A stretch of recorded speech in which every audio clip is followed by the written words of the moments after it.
Ryan Poles evaluation part 2, his biggest misses. Yesterday I talked about how Ryan Poles will fix this offensive line, but today I want to talk about his biggest misses. And even though you don't build an offensive line through free agency, you can patch some holes. So let's go ahead and get right into it. First off, nobody is worshiping Ryan Poles, but I do believe it's important to understand how much he's actually done for this franchise. Brought us from the literal basement of NFL teams to one of the best young rosters in the entire league. Just take a quick recap of what Ryan Poles has done in just over 2 years. He completed one of the best trades in NFL history, fleecing the Carolina Panthers. He completely fixed the Bears' salary cap. He extended our best young players, Jalen Johnson, Cole Kmet, and DJ Moore, and he did so on quality contracts for each player. Cole Kmet's contract is a steal, DJ's contract is a steal, and JJ's looks like it's going to be a big steal in 2 years as well. Poles also traded for Montez Sweat. He turned Roquan Smith into TJ Edwards, Tremaine Edmonds, and Jaquan Brisker. I don't want to hear anybody complaining about Roquan Smith. And then he also drafted a ton of young talent. Caleb Williams, Rome Odunze, Jaquan Brisker, Kyler Gordon, Jervon Dexter, Darnell Wright, etc., etc. But today we're talking about Ryan Poles' biggest misses. The three that stand out are Chase Claypool, trading a second-round pick for Chase Claypool, Nate Davis, giving $30 million to Nate Davis, and Velus Jones Jr., a third-round pick for Brick Hands Velus. All of these misses have been talked about, but Ryan Poles' biggest miss has been not stabilizing the interior of this offensive line. He's brought in Nate Davis, Lucas Patrick, Coleman Shelton, Ryan Bates, and more. Basically, Ryan Poles has tried to fix the interior of this line, but so far he has not had success.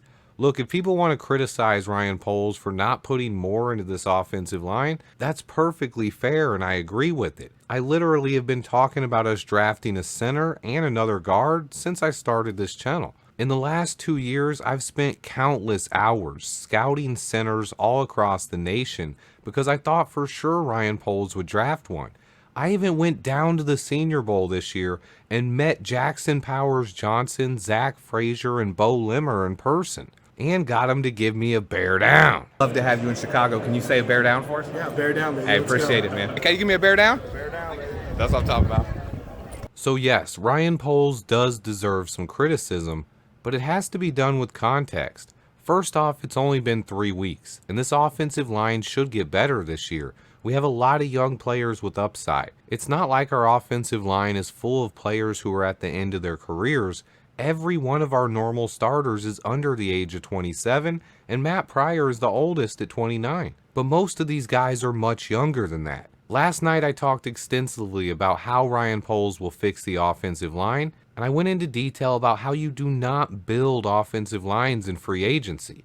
That point is clear. You can't build your offensive line during the free agent period, but when you're looking for Ryan Poles' biggest miss, it's important to understand that he could have patched some holes in this offensive line via free agency, and maybe the entire unit would look a lot better. This comes down to scouting.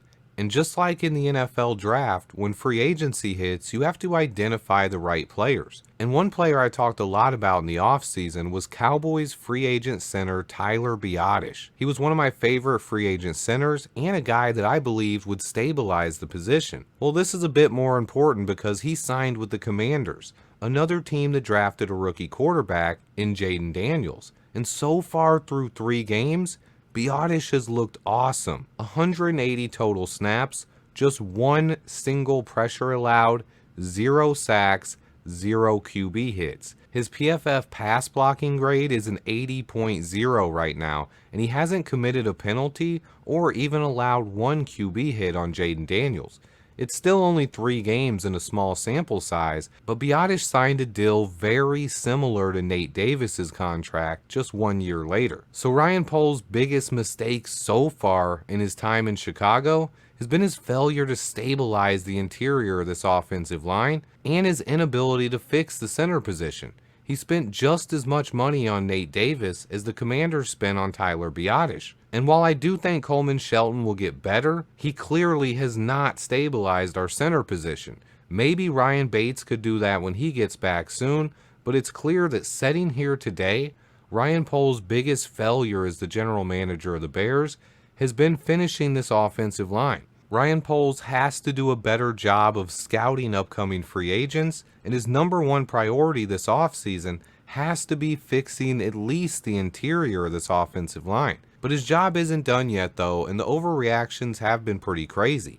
Let's remember a few years back when the Kansas City Chiefs lost the Super Bowl to the Bucs. The year after that, they completely overhauled their offensive line, and they've went back to 3 straight AFC championships since then, and won back-to-back Super Bowls. What did they do in one offseason? They got rid of both of their starting tackles and rehauled the entire interior of the line. In that year's offseason, the Chiefs traded for Orlando Brown from the Ravens to play left tackle. And then they signed a new left guard in free agency, Joe Thuney from the Patriots. And then in the draft, they hit 2 home runs, selecting center Creed Humphrey in round 2 and guard Trey Smith in round 6. Both of those players went to the Pro Bowl their rookie season. Actually, so did Joe Thuney. So they brought in 3 Pro Bowlers on the offensive line in one offseason. Ryan Poles can do it again. But on top of that, Orlando Brown also stabilized their left tackle spot. So it is possible to overhaul your offensive line in one offseason, but the rest of the Chiefs roster was already built by then. Ryan Poles can't do that in his first season on the job when he has to build the entire roster. The Chiefs had already went to the Super Bowl before they finished building that offensive line. You guys have to remember that Super Bowl against the Bucs, their offensive line got exposed, but they still didn't go out and build their O-line during free agency. They only signed one starter, Joe Thuney. A couple of years after that, they did let Orlando Brown walk, and they would replace him with Jawan Taylor, but the Chiefs' biggest hits on the O-line have come from the NFL draft. Creed Humphrey and Trey Smith both making the Pro Bowl as rookies was huge. And if Ryan Poles can do something like that next year, this offensive line could be dramatically upgraded. And that's the task he's faced with this offseason, overhauling this offensive line. And the thing I was pointing out yesterday is that he's set himself up beautifully to do so. $70 million in cap space, 3 picks in the first 2 rounds, and not many weaknesses on the entire roster. This should give Ryan Poles the opportunity to really invest some premium capital into the trenches. Do we wish he could have done that this year? Yes. Yes, we do.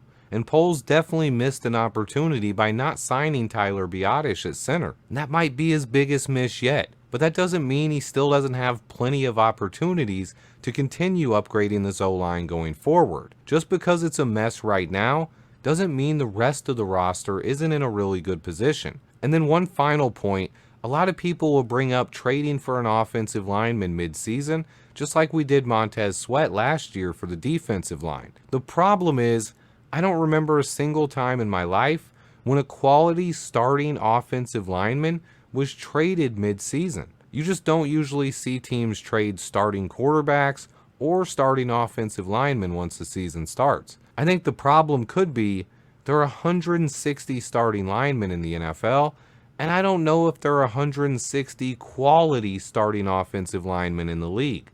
Meaning almost every team in the league wishes they could upgrade their offensive line right now. So trading for a good offensive lineman mid-season is just not realistic to me. Our best hope for this year is that the players we have on this roster can continue to develop and get better. It's too late for Ryan Poles to add anything to the O-line this year. Unless an opportunity presents himself, then by all means, jump all over it.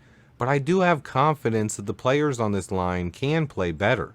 And the ones that don't probably won't be here next year. So while I don't think anyone should be worshiping Ryan Poles, I do think he's done an incredible job of turning this entire franchise around.